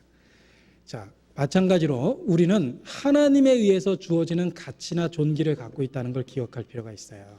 그걸 포기해버리면 정말 사기꾼하고 결혼하는 것처럼 어리석은 선택을 하는 겁니다. 하나님과 함께 있을 때 하나님으로 인해서 우리의 가치가 주어지는 겁니다. 우리의 존귀는 받은 존귀이기 때문에 그렇습니다. 그래서 우리의 진정한 가치는 하나님에 의해서 주어지는 것이다 라는 것을 일깨우고, 그리고 그분을 떠나서 우리가 살 수 없음을 다시 한번 마음에 깨닫는 것이 필요합니다. 하나님과 관계되어질 때 우리는 비로소 존귀와 가치를 취하게 되는 겁니다.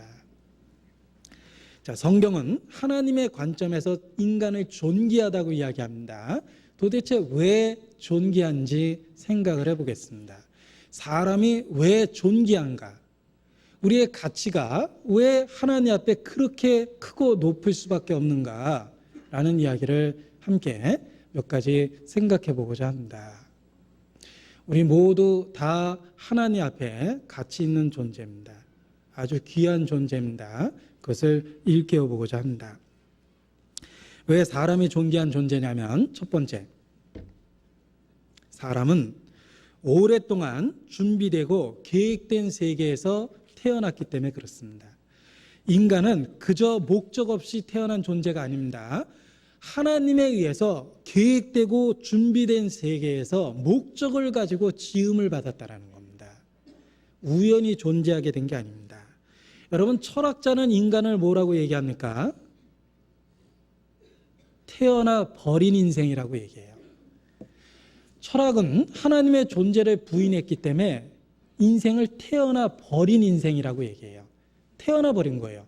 자기 의지하고 생각 상관없이 이 세상이라는 곳에 내 동댕이 쳐졌다라고 얘기해요. 그러니까 태어나 버렸으니까 살기는 살아야 되는데 도대체 왜 사느냐? 그게 이제 철학의 탐구해야 될 명제입니다. 철학은 하나님의 존재를 부인해 버렸기 때문에 이 세상에 우리가 내동댕이 쳐졌다고 그렇게 인생을 설명합니다.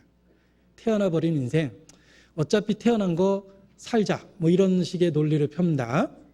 그러나 성경은 그렇게 얘기하지 않습니다. 성경은 하나님에 의해서 준비되고 계획되어 설계된 세상 속에 목적을 갖고 태어난 겁니다. 주께서 모태로부터 우리를 조직하셨을 때부터 그의 계획이 있었습니다.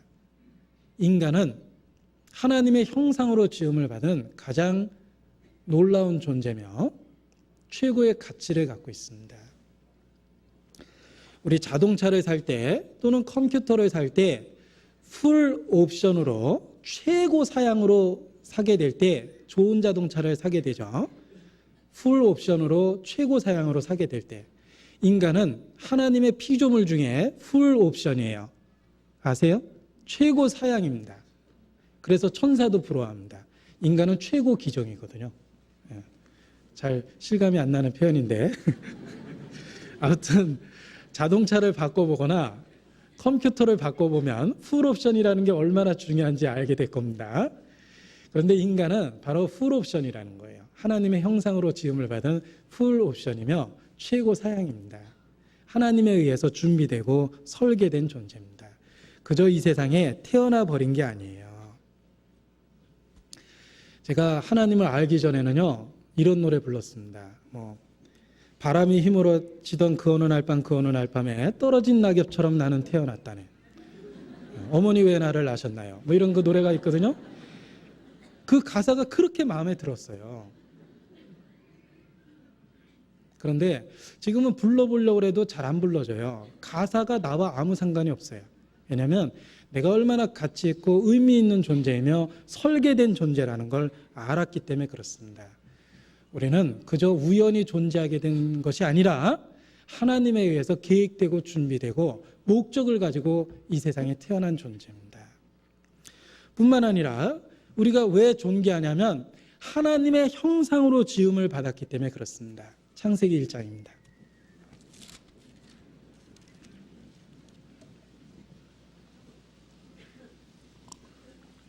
26절,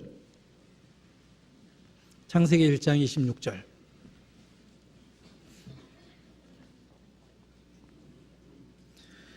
하나님이 가라사대 우리의 형상을 따라 우리의 모양대로 우리가 사람을 만들고 그로 바다의 고기와 공중의 새와 육축과 온 땅과 땅에 기는 모든 것을 다스리게 하자 하시고, 자, 다른 피조물은 그냥 만들었어요. 그런데 26절 보니까 삼위의 하나님, 성부, 성자, 성령께서 의논하세요. 사람을 만들 때. 인간은 삼위일체 하나님의 의논을 통해서 아주 심사숙고한 대형 프로젝트로 만들어진 겁니다. 27절 같이 읽죠. 하나님이 자기 형상 곧 하나님의 형상대로 사람을 창조하시되 남자 여자를 창조하시고 그랬습니다.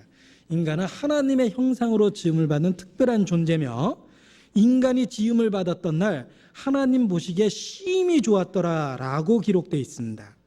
그래서 31절에 보면 하나님이 그 지으신 모든 것을 보시니 보시기에 심히 좋았더라. 그냥 좋은 게 아니라 굉장히 좋았다라고 말씀하고 계십니다. 인간은 다른 피조물과 달리 삼위일체 하나님의 의논을 통해서 세상을 다스리도록 영광과 존엄을 주시며 그리고 하나님의 형상으로 지음을 받은 존재입니다. 인간은 지음을 받았던 그날 하나님이 굉장히 기뻐하셨습니다. 아이를 잉태한 어머니는 아이가 뱃속에 있을 때부터 아이는 엄마의 얼굴도 모르지만 그 아이를 사랑하고 기다립니다.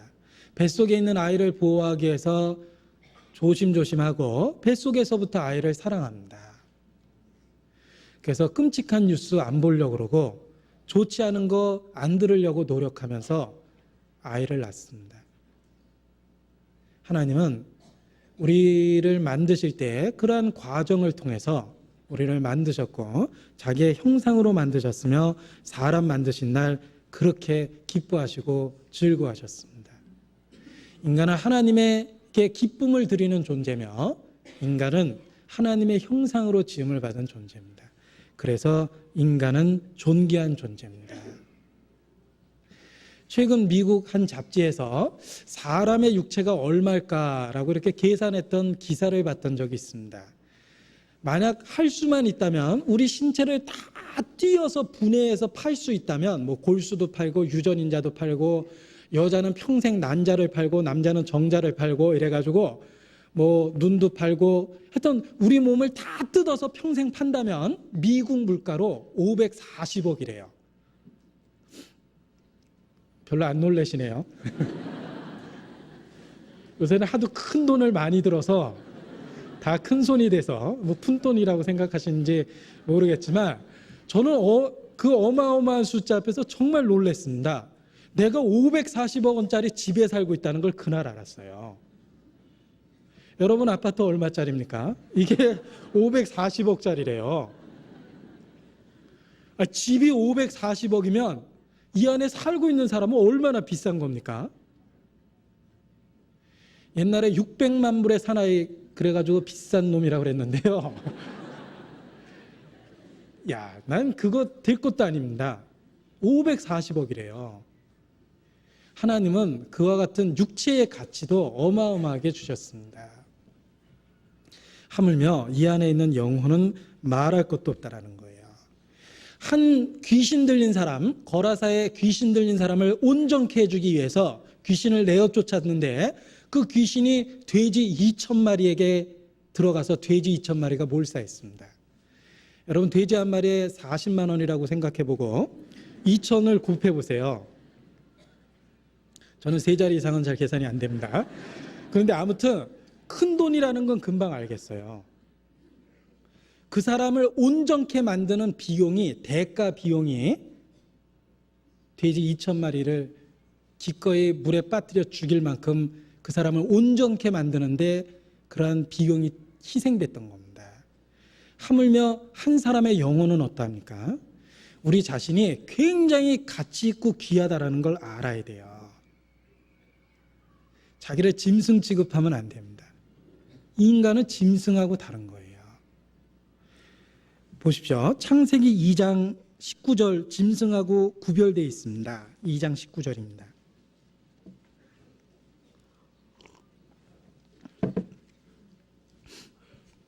창세기 2장 19절 여호와 하나님이 흙으로 각종 들짐승과 공중의 각종 새를 지으시고 짐승은 흙으로만 만들었어요. 그런데 2장 7절 보면 여호와 하나님이 흙으로 사람을 지으시고, 요거는 짐승하고 똑같죠?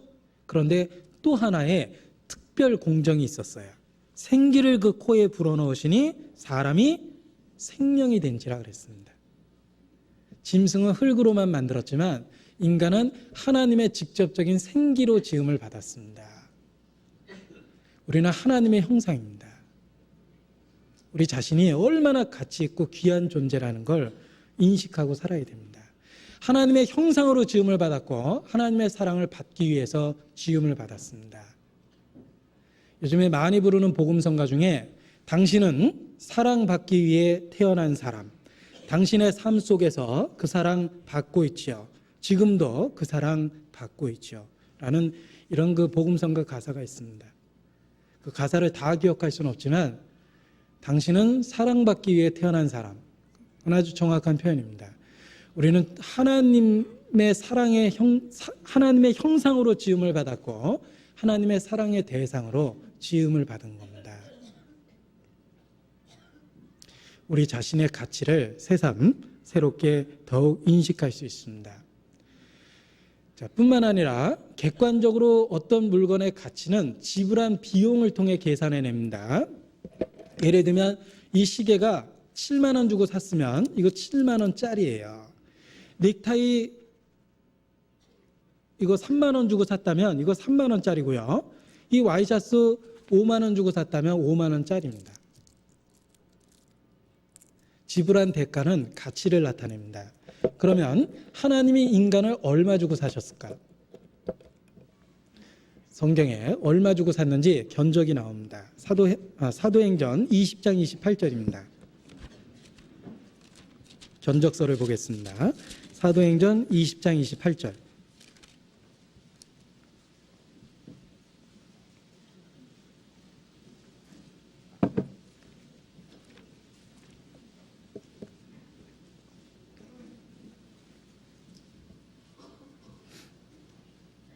같이 읽죠. 너희는 자기를 위하여 또는 온 양떼를 위하여 삼가하라. 성령이 저들 가운데 너희로 감독자를 삼고 하나님이 자기 피로 사신 교회를 치게 하셨느니라. 하나님이 하나님의 피로 교회를 사셨습니다. 하나님이 자기 피로 교회를 사셨어요. 우리의 가치가 얼마나 귀한지 보여준 겁니다. 하나님이 자기 피로 사셨습니다. 그래서 나는 나를 위하여 내 허물을 도말하는 자니 내 죄를 기억지 아니하리라 그랬습니다. 하나님 자신에게 우리가 얼마나 중요한 존재인지 하나님 자신을 위해서 우리를 구원해 주겠다고 말씀하셨습니다. 내가 나를 위하여 일을 행할 것이라. 하나님 자신을 위해서 우리를 구속할 만큼 우리는 하나님께 소중한 존재며 하나님 자신의 피로 샀다라는 구절만큼 우리의 값어치는 그렇게 귀하게 여겨주신 겁니다. 하나님이 비싸게 이와 같이 우리를 취급하고 있다는 것을 깨달아야 됩니다. 우리의 존귀를, 스스로의 존귀를 인식해야 됩니다. 그래야지만 짐승처럼 안 삽니다.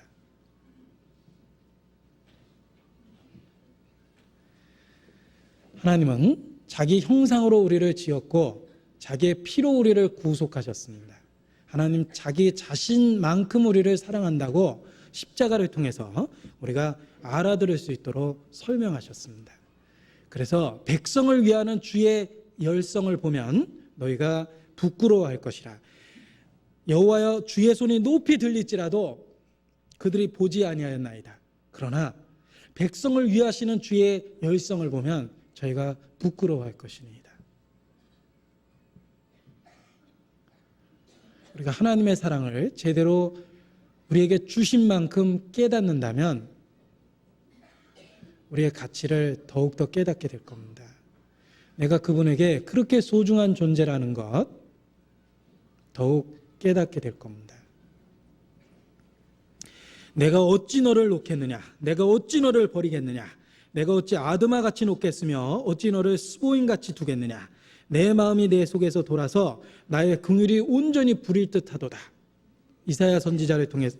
호세아 선지자를 통해서 우리에게 해주신 말씀인데 거기에 아드마나 스보임같이 내가 어떻게 너를 버리겠느냐 그랬는데 그 아드마나 스보임은 죄악의 도성이고 멸망한 도성입니다. 우리를 그렇게 버리지 않겠다는 뜻이에요. 내가 어찌 너를 놓겠으며 내가 어찌 너를 버리겠느냐. 우리에게 일깨우고 계십니다.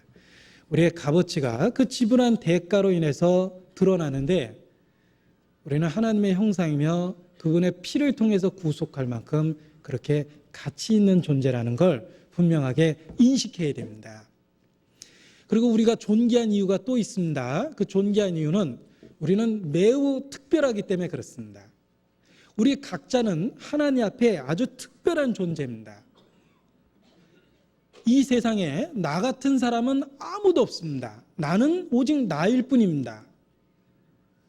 우리 모두 다 그렇다라는 거예요. 이 세상에 나와 똑같이 복제되어 있는 사람은 없어요. 우리 각각은 이 세상에서 유일한 존재입니다. 나는 오직 나만이 나일 수 있습니다. 누구도 나를 대신할 수 없습니다. 우리 각각 다 하나님 앞에 특별한 존재며 유일한 존재라는 겁니다. 하나님이 풀빵 찍듯이 우리를 잔뜩 찍어 놓은 게 아닙니다. 우리의 모양을 다 다르게 하신 것은 우리 각각을 어떻게 하나하나 소중히 여기는지 입증하고자 하신 겁니다. 우리는 하나님 앞에 아주 특별한 개인적인 존재입니다. 그래서 아주 짧은 영어 문장이지만 We are very special to God. 우리는 하나님에게 아주 특별한 존재입니다. 하나님은 대량 생산해서 우리를 찍어놓은 게 아니에요. 이 세상에 수십억이 있다 하더라도 나는 나밖에 없습니다. 그것이 우리의 가치를 입증해 주는 겁니다. 여러분, 보석이 돌멩이처럼 흔했다면 보석이 아닙니다. 만약에 다이아몬드가 돌멩이처럼 흔하고 돌이 다이아몬드처럼 귀했다면 결혼반지로 돌반지 다 할 겁니다. 보석은 희귀성 때문에 보석이 되는 거예요. 우리는 다 하나님 앞에 귀중한 보석입니다. 왜냐하면 우리는 희귀성에 있어서 단 하나밖에 없는 존재이기 때문에 그래요.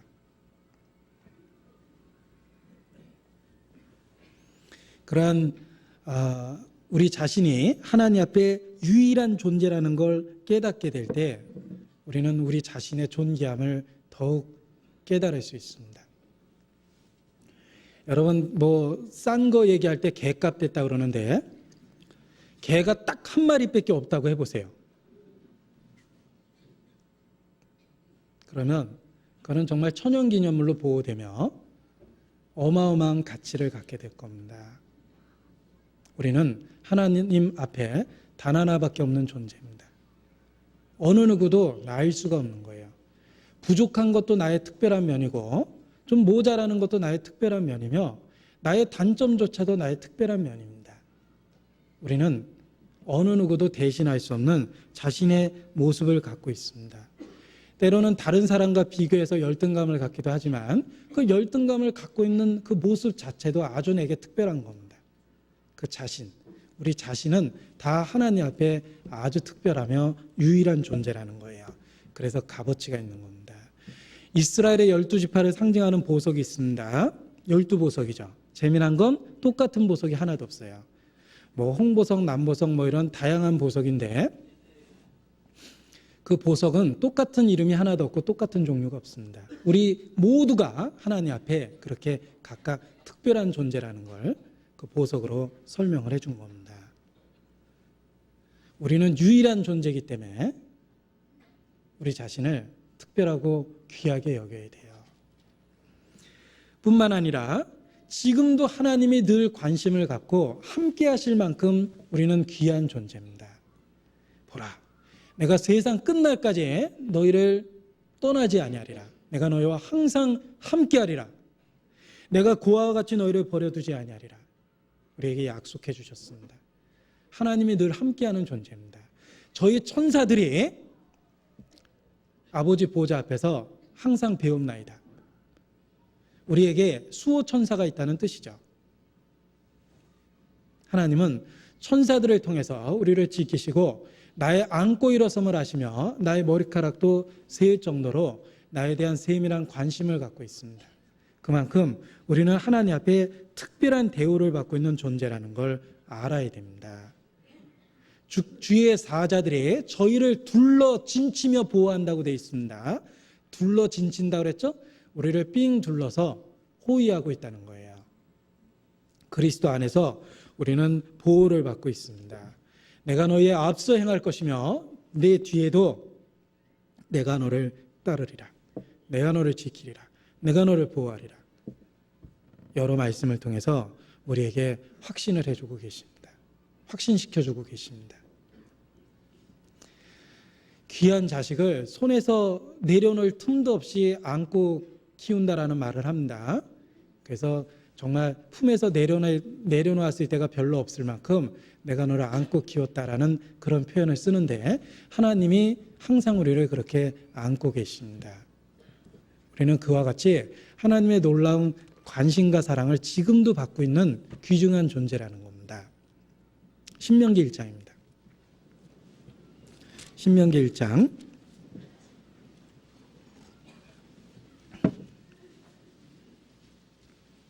31절 260페이지입니다.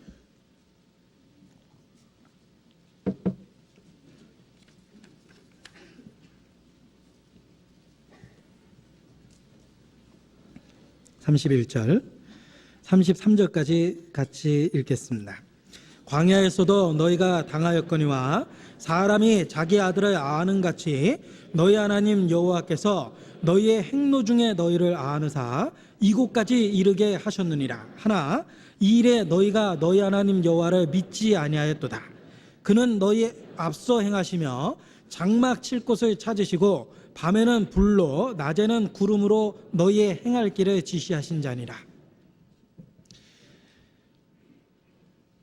사람이 자기 아들을 안음과 같이 행로 중에 우리를 안고 다니신다고 말씀하십니다. 우리는 늘 여호와의 품 안에 있으며 그의 관심 어린 눈빛 아래 있습니다. 그래서 우리 머리털까지 세신 바 되었고 우리 안고 일어섬을 그분은 알고 계십니다. 이와 같이 성령이 지금도 늘 함께할 만큼 우리는 하나님 앞에 존귀하고 소중한 존재입니다. 또한 우리가 존귀한 존재인 이유는 미래가 약속되어 있기 때문에 그렇습니다. 우리가 현재는 하나님의 아들이라는 포지션은 갖고 있지만 현재 우리의 삶은 우리의 영적인 위치를 찾아보기 어려울 정도로 힘들고 고통스럽기도 합니다. 그러나 우리는 미래가 약속되어 있는 사람들입니다. 대통령에 취임하진 않았다 하더라도 대통령 당선자 확정된 사람은 그날로부터 다른 대접을 받습니다. 그 노무현 씨 대통령에 당선된 그날 TV에서 집에 들어가는 것을 계속 중계하는 모습을 본 적이 있을 겁니다. 대통령 당선자가 지금 마포를 지나고 계십니다. 뭐 그런 그걸 다 중계하는 걸 보면서 야, 대통령 당선돼도 저렇게 대우가 달라지는데 우리가 하나님의 아들이 되는 순간 수호 천사가 붙으며 우리의 대우가 달라지는 겁니다. 우리가 존귀한 이유는요, 우리에게는 미래가 약속되어 있기 때문에 그렇습니다. 지금은 아직 그 유업이 나타나지 않았기 때문에 현실은 초라해 보일 수도 있습니다. 그러나 우리는 장래가 약속된 사람들입니다. 우리에겐 미래가 있습니다. 그래서 존귀한 자입니다. 또한 그리스도인이 더욱 존귀한 이유가 있습니다. 우리는 세상이 할 수 없는 일을 하고 있습니다. 세상이 할 수 없는 일이 무엇입니까? 전도입니다. 그리스도인만이 어떻게 구원을 받는지 이야기할 수 있습니다. 가이사랴 빌립보에 로마의 백부장이 있었습니다. 하나님이 그를 구원하기 위해서 당대의 유명한 제사장이나 바리새인 중에 대표를 초대한 게 아니에요. 요빠에 있는 피장의 집에 있는 베드로를 청하라 그랬습니다. 요빠라는 작은 도시에 피장, 가죽 만들면서 생계를 꾸며가는 가난한 사람의 집에 지금 현재 얹혀 살고 있는 왕년의 어부였던 베드로를 청하라는 거예요. 여러분, 이력서가 별로 좋지 않죠? 제가 고넬료였다면 하나님 그러지 말고 예루살렘에 있는 대제사장님을 초대하면 어떨까요? 아니다. 요빠의 피장 시몬의 집에 있는 베드로를 청하라. 그가 내게 구원 얻을 말을 이르리라. 베드로는 외적으로는 초라해 보였지만 그 주변의 고넬료에게 복음을 전해줄 수 있는 하나님의 비밀을 갖고 있는 사람이었습니다. 이디오피아 내시가 사막을 건너서 예루살렘에 경배하러 왔지만 그냥 갔어요. 경배하러 왔다가 만난 사람은 예수님을 죽인 대제사장들, 서기관들, 바리새인들, 총독들 이런 사람 만났습니다. 아무런 도움이 안 됐죠? 광야에서 행색이 초라한 빌립을 통해서 구원을 받습니다. 지금도 그럽니다. 제가 그 뉴스 보니까 어떤 큰 권력자 또는 어떤 재벌 총수가 그 유명한 목사님 데려다가 늘 집에서 예배를 드린다는 얘기를 이렇게 본 적이 있습니다. 그런데 정말 진리를 찾고 싶다면 유명한 분 데려올 게 아니라 리얼 크리스천, 정말 거듭난 그리스도인을 찾아서 데려와야 되겠죠. 요빠에 있는 왕년의 어부 베드로, 그에게 천국의 비밀이 주어져 있었습니다. 행색이 초라한 나그네 같은 빌립에게 놀라운 복음의 말씀이 주어져 있었습니다. 지금도 그러합니다. 우리가 보기에는 사회적인 이력으로 내세울 건 없지만 우리에게 복음이 있습니다. 누구든지 들으면 구원받을 수 있는 복음을 우리가 갖고 있습니다. 우리는 세상 어느 누구도 할 수 없는 일을 할 수 있습니다. 한 영혼을 심판해서 생명으로 옮겨줄 수 있는 천국의 열쇠를 가지고 있습니다. 우리는 아주 특별한 존재요, 존귀한 존재입니다. 자부심 갖고 살아야 돼요. 우리는 영혼을 구원하는 일을 하고 있는 겁니다. 소돔 고모라가 의인 10명이 없어서 불로 멸망했습니다. 의인 10명에게 전도하면 한 도시를 파멸로부터 구원해 줄 수 있는 겁니다. 대한민국이 아직도 망하지 않고 있는 것은 그리스도인들이 지금도 전도하기 때문입니다. 우리는 10명, 100명, 1000명 많은 사람들에게 전도하면서 우리가 살고 있는 이 도시를 건지고 있고 우리가 살아가고 있는 국가를 건지고 있다고 확신합니다. 자부심을 가져야 돼요. 복음은 그리스도인만이 전할 수 있으며 우리는 분명하게 그 복음을 전할 수 있는 위치를 갖고 있습니다. 우리만이 할 수 있는 놀라운 일을 갖고 있습니다. 그 일에 대한 자부심을 갖고 있어야 돼요. 우리를 일꾼 삼으시고 우리에게 복음의 비밀을 맡기시고 전도할 문을 열어주시는 하나님께 대해서 감사해야 됩니다. 그만큼 우리의 가치가 하나님 앞에 더욱 존귀해지는 겁니다. 그래서 그리스도인은 가장 중요한 일을 하고 있다. 바로 복음을 전하는 그리스도인만이 할 수 있는 유일한 일을 우리가 하고 있다는 것을 마음에 깨달아야 됩니다. 나의 죄를 정케 하사 주의 일꾼 삼으신 구세주의 넓은 사랑 항상 찬송합니다.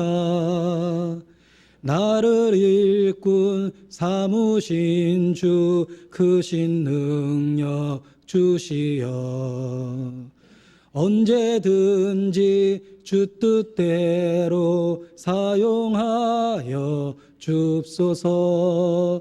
나를 일꾼 삼으신 그 주님께 감사하고 우리를 가치 있게 만들어 주신 그분께 정말 감사해야 됩니다.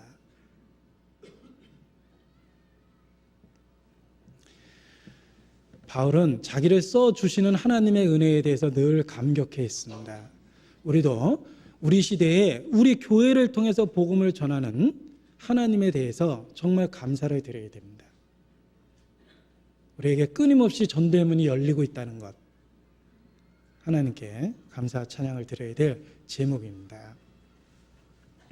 학창시절에 선생님이 어떤 일을 시키면 그 자체가 특혜예요. 그래서 많은 아이들 앞에서 선생님이 이름을 부릅니다. 서도석, 지우개 떨어가지고 와. 그러면요 막 기뻐하면서 이렇게 나갑니다. 내 이름을 불렀거든요. 다른 사람을 시켜도 되는데 나를 시켰거든요.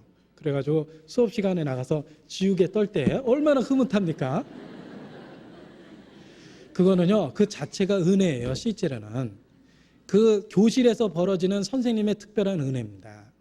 하물며 하나님이 우리같이 연약한 존재를 끊임없이 사용하고 있다는 것에 대해서 감사를 드리고 우리가 그렇게 일꾼이 되고 있다는 그런 존귀를 깨달아야 됩니다.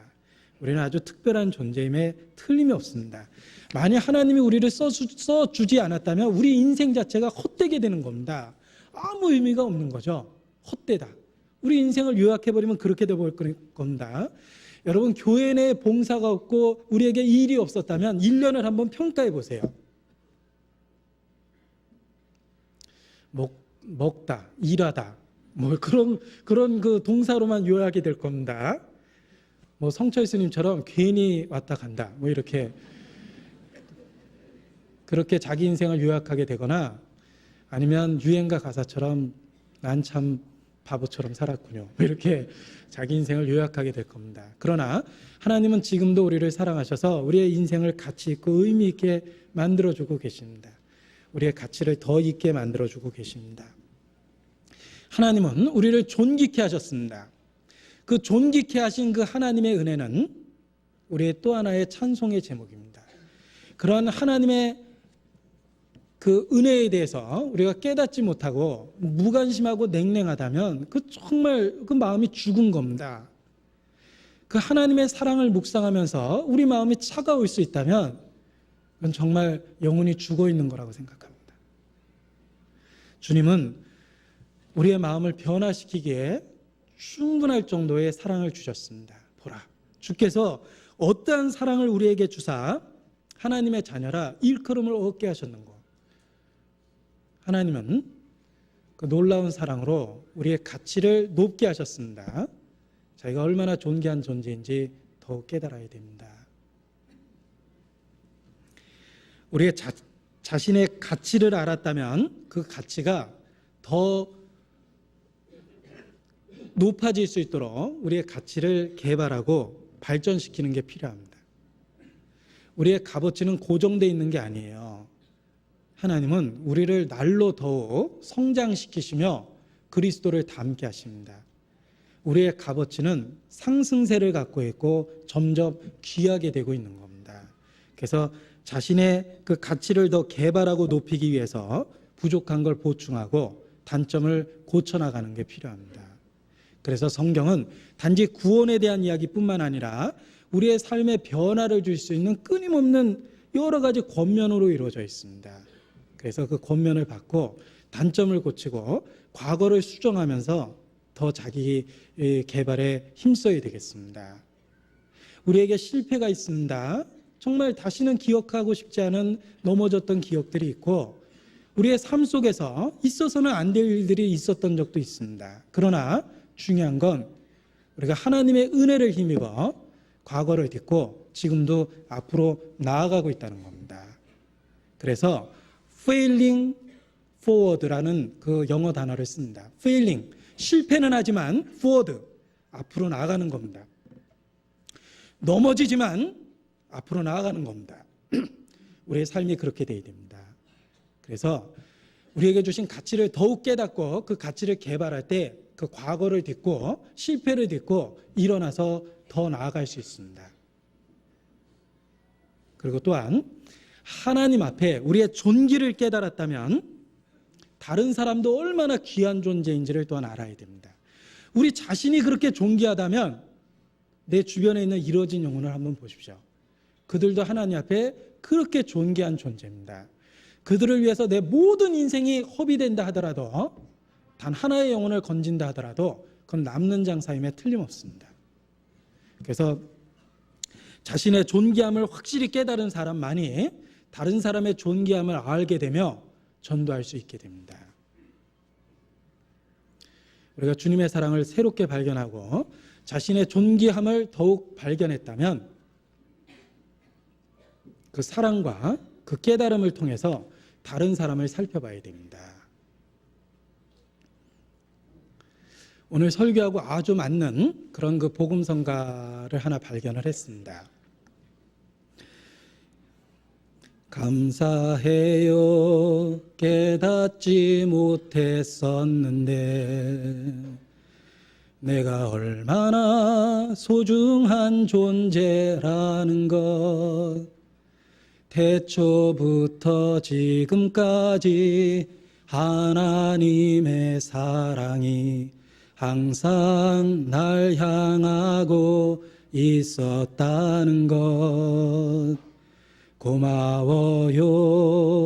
그 사랑을 가르쳐준 당신께, 주께서 허락하신 당신께.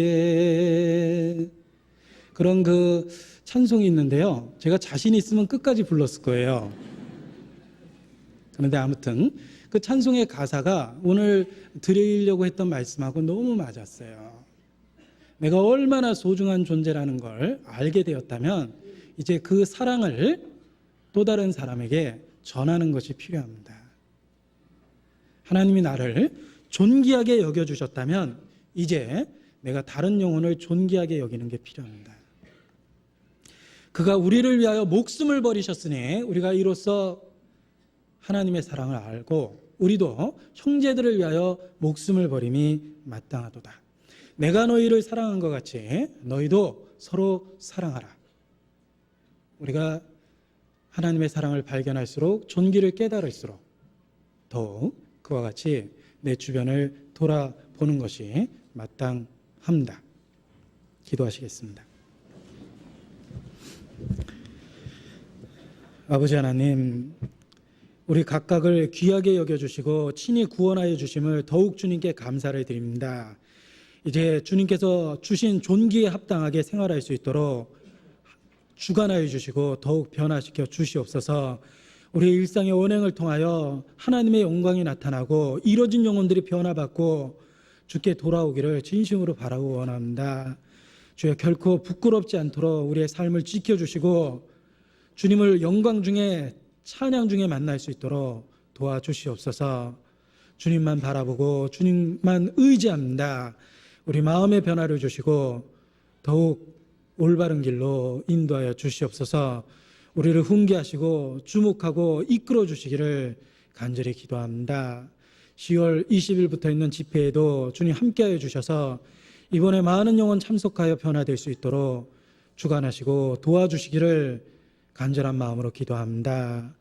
언제나 우리를 사랑하시는 우리 구주 예수님의 이름으로 기도드렸습니다. 아멘. 찬송하시겠습니다. 찬송가 446장입니다.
종일 걸어가도 나 피곤치 아니하며 저 위험한 곳 내가 이를 때면 큰 바위에 숨기시고 주 손으로 덮으시네. 오늘 나은 것의 주 예수의 주 내 모든 짐 맡기시네.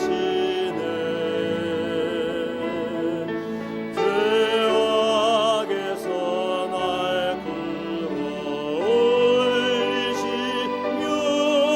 또 나에게 힘 주시네. 메마른 땅을 종일 걸어가도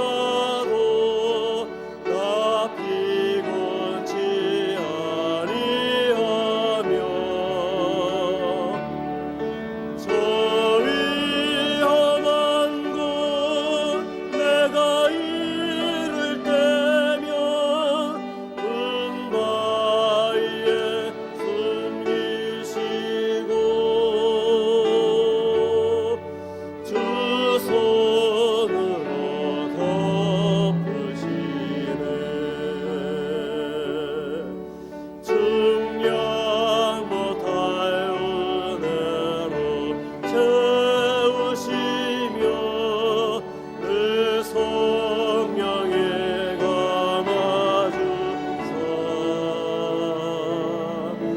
큰 기쁨 중 주님을 찬양토록 내 생활을 도우시네. 메마른 땅을 종일 걸어가도 나 피곤치 아니하며 저 위험한 곳 내가 이를 때면 큰 바위에 숨기시고 주 손으로 덮으시네. 주 예수님 공중에 임하실 때 나 일어나 맞이하리. 그 구원의 은총을 노래하리.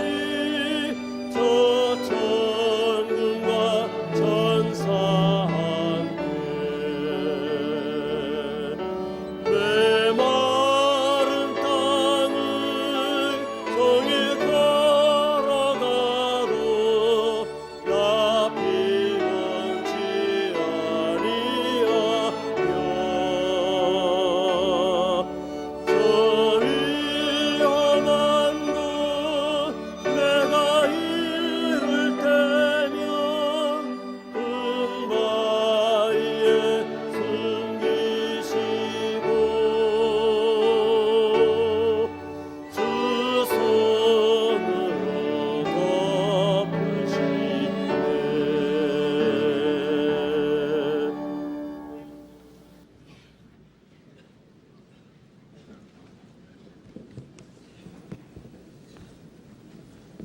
광고 말씀드리겠습니다. 앞으로 2주 후에 대전도 집회가 있습니다. 미리 계획하시고 그 한 주를 좀 특수한 한 주로 미리미리 마음속에 작정하셔서 위에서 기도도 하시고 많은 분들을 전도해 주시기 바랍니다. 그리고 목사님 말씀하신 대로 우리 이완 목사님, 홍정현 목사님 또 많은 우리 형제 자매들 지금 같이 러시아, 에스토니아 전도 여행하고 있습니다. 위에서 기도하기로 우리가 결정했으니까 잊지 말고 위에서 기도해 주시기 바랍니다. 내일부터는 동작교구, 광진교구, 그리고 강동교구에서 전도 집회가 있습니다. 분당교구에서 낮 전도 집회도 있습니다. 그래서 요 다음 주도 아주 주님이 크게 일하시는 그런 한 주니까요. 주위에 있는 집회에 참석하시거나 혹은 또 좋은 전도의 기회로 삼으시기 바랍니다. 어머니 원리회 광고가 되어 있는데요. 10월 14일 11시 반이 아니고 11시입니다. 참조하십시오. 다음 주 주일에는 가을철 바자회를 합니다. 아주 좋은 하루를 보내실 수 있으리라고 생각하고요. 다음 주에는 오후에 약속하시지 마시고 교회에서 아주 좋은 시간을 가지시도록 이렇게 광고를 드립니다. 그리고 동작교구는 내일부터 전도 집회가 있는데요. 말씀이 끝나는 대로 3층 강당 비디오 촬영 기계 뒤편에 모두 모여주셔서 같이 교제해 주시기 바랍니다. 광고 마치겠습니다. 마치겠습니다. 자유롭게 교제하시기 바랍니다.